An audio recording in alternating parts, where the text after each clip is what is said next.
This is Radha and welcome back to my channel Rama एडिलेट study. Friends, आज के इस वीडियो में हम साइंस के कुछ इंपॉर्टेंट क्वेश्चंस को डिस्कस करने वाले हैं जो कि आपके सभी कॉम्पिटेटिव एग्जाम्स के लिए मोस्ट इंपॉर्टेंट है। चाहे वो ग्रुप डी का एग्जाम हो, एनटीपीसी का एग्जाम हो, यूपीएससी का एग्जाम हो, सुपर टैट, केवीएस, कोई भी एग्जाम हो, आपके सभी एग्जाम्स के लिए ये क्वेश्चन मोस्ट इंपॉर्टेंट है। तो चलिए शुरू करते हैं। आज का हमारा पहला क्वेश्चन है, लगभग प्लीहा की लंबाई कितनी होती है? अराउंड प्लीहा की लंबाई कितनी होती है? 12 से 14 सेंटीमीटर, 5 से 10 सेंटीमीटर, 20 से 25 सेंटीमीटर या फिर 30 से 35 सेंटीमीटर कितनी होती है? तो प्लीहा की लंबाई लगभग ऑप्शन ए 12 से 14 सेंटीमीटर के बराबर होती है। कितनी होती है? 12 से 14 सेंटीमीटर के बराबर होती है। नेक्स्ट है, चुंबक के अंदर क्षेत्र रेखाओं की दिशा क्या होती है?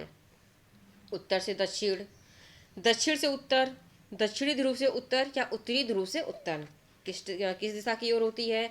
तो इसका राइट आंसर है ऑप्शन बी, दक्षिण से उत्तर की ओर होती है।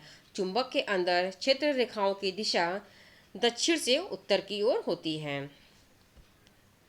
नेक्स्ट है, निम्न में से किसमें ध्वनि की गति 25 डिग्री सेल्सियस पर अधिकतम होगी?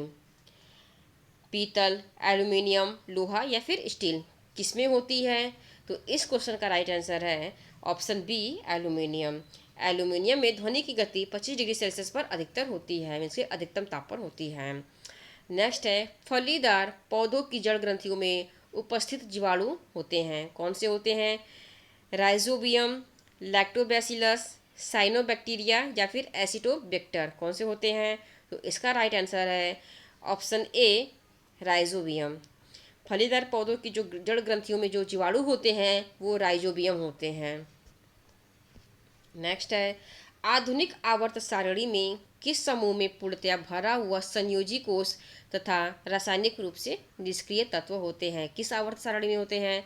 15 के, 17 के, 16 के या फिर 18 के, किस सारणी में होते हैं? तो इसका राइट आंसर है ऑप्शन डी, 18। 18 सारणी में, मीन्स की आधुनिक आवर्त सारणी में 18 के समूह में पूर्णतया भरा हुआ संयोजी कोष तथा रासायनिक रूप से निष्क्रिय तत्व हैं। नेक्स्ट है, कौन सी धातु पानी के साथ तेजी से प्रतिक्रिया करती है? लेड, सोडियम, जिंक या फिर एल्यूमिनियम, ऐसी कौन सी धातु है जो पानी के साथ जब भी मिलता है तो बहुत ही तेज प्रक्रिया करता है? तो इसका राइट आंसर है ऑप्शन बी, सोडियम। सोडियम जब पानी के साथ मिलता है तो इसकी प्रतिक्रिया बहुत तेज रहती है। नेक्स्ट है, किस प्रक्रिया के दौरान ऊष्मा ऊर्जा का निर्माण होता है? परिसंचरण, उत्सर्जन, पाचन या फिर श्वसन, किस प्रक्रिया के दौरान? तो इसका राइट आंसर है ऑप्शन डी, श्वसन। श्वसन की प्रक्रिया के दौरान ऊष्मा ऊर्जा का निर्माण होता है। नेक्स्ट है, वे पदार्थ जिनकी गंध अम्लीय या क्षारीय माध्यम में बदल जाती है क्या कहलाती है? मतलब ऐसा कौन सा पदार्थ है जिसका गंध अम्लीय या क्षारीय माध्यम में बदल जाता है, तो उसे क्या कहते हैं? प्राकृतिक संकेतक, सिंथेटिक संकेतक, अम्ल क्षार संकेतक या फिर घ्राण संकेतक। यहाँ पे आपका घ्राण होगा, घ्राण संकेतक। तो इसका राइट आंसर है ऑप्शन डी, घ्राण संकेतक। जिनकी गंध अम्लीय या क्षारीय माध्यम में बदल जाती है वे घ्राण संकेतक कहलाते हैं। नेक्स्ट है, गति की एसआई इकाई क्या है? मीटर प्रति सेकेंड, किलोमीटर प्रति आवर, मीटर प्रति मिनट या फिर किलोमीटर प्रति सेकेंड, क्या है?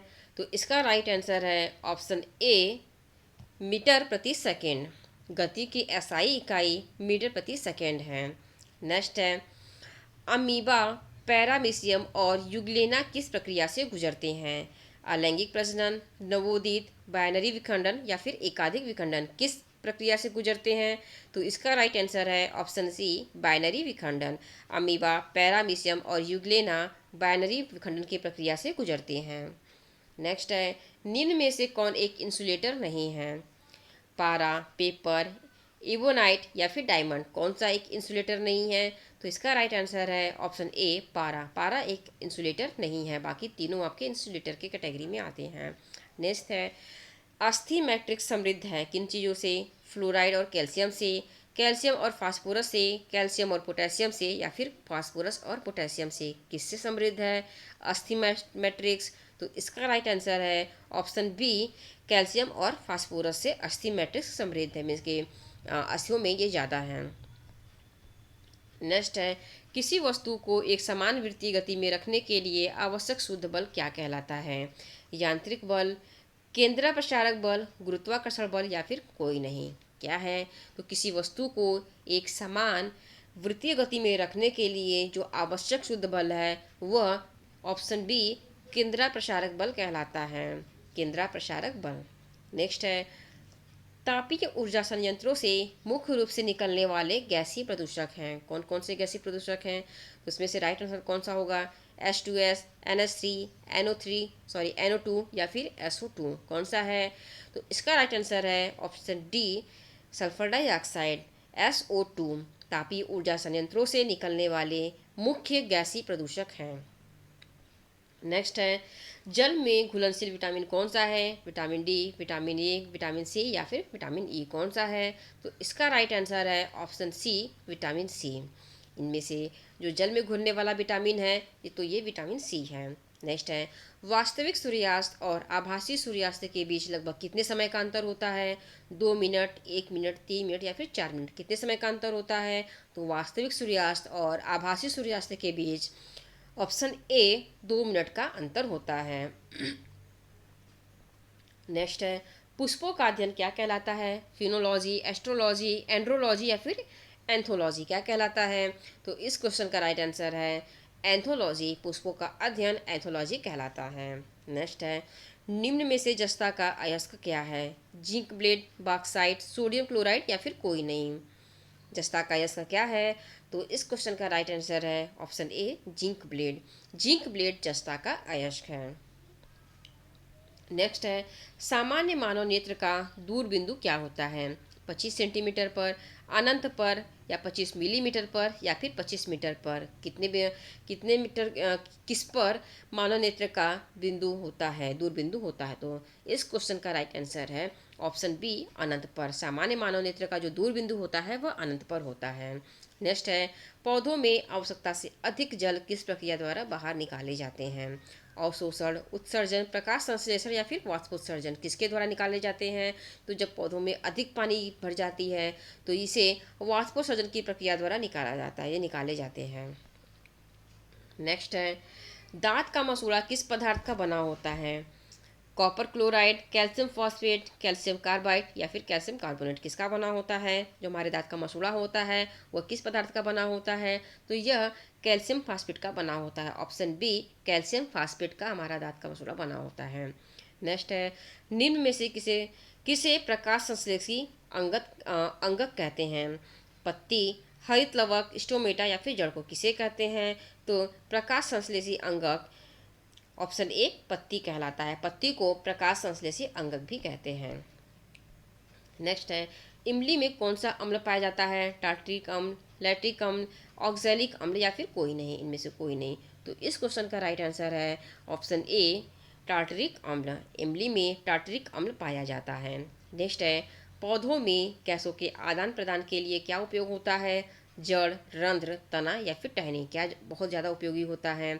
तो इसका राइट आंसर है ऑप्शन बी रंध्र। पौधों में गैसों के आदान प्रदान के लिए रंध्र का उपयोग होता है। नेक्स्ट है, किलोवाट घंटा किसका मात्रक है? आवेश का, विद्युत ऊर्जा का, विभवांतर विद्युत या फिर शक्ति का, किसका मात्रक है? तो ये जो किलोवाट घंटा है यह ऑप्शन बी ऊर्जा का मात्रक है। नेक्स्ट है, दानेदार जस्ता पर तनु सल्फ्यूरिक अम्ल डालने पर कौन सा गैस उत्सर्जित होता है? Hydrogen gas, sulphur dioxide, oxygen gas या फिर कोई नहीं, कौन सा गैस उत्सर्जित होता है?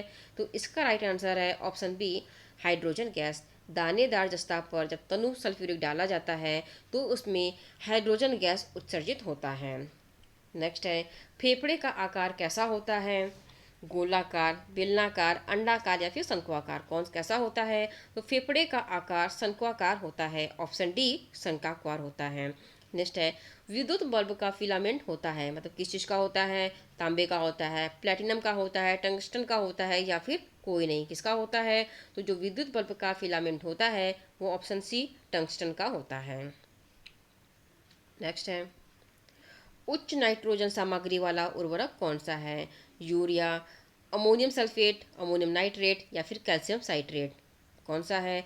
तो उच्च नाइट्रोजन सामग्री वाला जो उर्वरक है यह है अमोनियम नाइट्रेट। नेक्स्ट है भोजन का पाचन किस प्रकार की अभिक्रिया है। तो भोजन का जो पाचन है यह उपचयन की प्रक्रिया है, या फिर संयोजन की क्रिया है, या फिर अपचयन की अभिक्रिया है, या फिर विस्थापन की अभिक्रिया है। किसकी अभिक्रिया है। तो जो भोजन का पाचन होता है वह उपचयन कहलाता है। नेक्स्ट है प्रतिरोधकता का मात्रक क्या है। ओम मीटर, मीटर, सेंटीमीटर या फिर मिलीमीटर क्या है। तो प्रतिरोधकता का मात्रक ओम मीटर है। क्या है। ओम मीटर। नेक्स्ट है जिंक तथा लेड कॉपर की अपेक्षा क्या होते हैं। कम क्रियाशील होते हैं, अधिक क्रियाशील होते हैं, समान क्रियाशील होते हैं, या फिर अन्य होते हैं। तो इसका राइट आंसर है ऑप्शन बी, अधिक क्रियाशील होते हैं। जिंक तथा लेड कॉपर की अपेक्षा अधिक क्रियाशील होते हैं। Option B is right answer. Next है हार्मोन शब्द का नामकरण किसने किया था।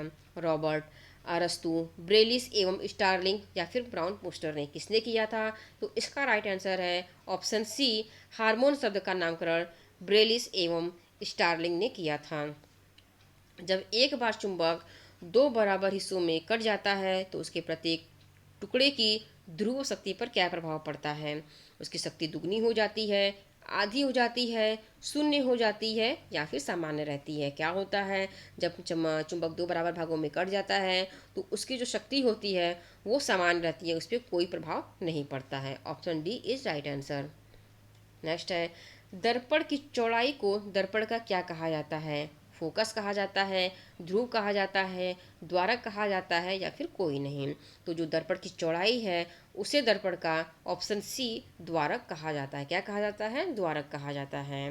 फ्रेंड्स ये रहे आपके एग्ज़ाम के लिए मोस्ट इंपॉर्टेंट साइंस के क्वेश्चन, जो कि बहुत ही ज़्यादा यूजफुल आपके एग्ज़ाम के लिए होने वाले हैं। आज के लिए बस इतना ही। मिलते हैं अगले वीडियो में एक नए टॉपिक के साथ। वीडियो अगर अच्छी लगी हो तो चैनल को सब्सक्राइब कर दीजिए, लाइक और शेयर भी कर दीजिए। Thank you.